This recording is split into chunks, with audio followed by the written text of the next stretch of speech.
নারায়ে তাকবীর বলুন না জোরে।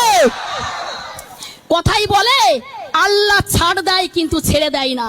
প্রত্যেকটা ধর্মে একতা, ঐকতা, ভালোবাসা, মিলন বন্ধনের কথা লেখা। নারায়ে তাকবীর, নারায়ে তাকবীর, নারায়ে তাকবীর।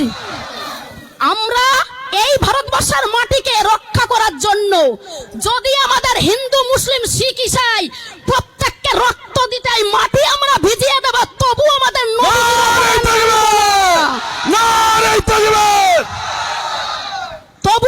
নবীজির অপমান মানব না। কারণ আমাদের বিশ্ব নবী হযরত মুহাম্মদ জি হচ্ছেন একজন শান্তির দূত, যিনি বলেছেন তোমার বাড়ির পাশে যদি কেউ যদি অনাহারে দিন কাটে, যদি তারা দুঃখে দারিদ্রতে থাকে, যদি তারা কষ্টে থাকে, তাদেরকে তোমার থেকে একটু খাবার তাদেরকে দাও।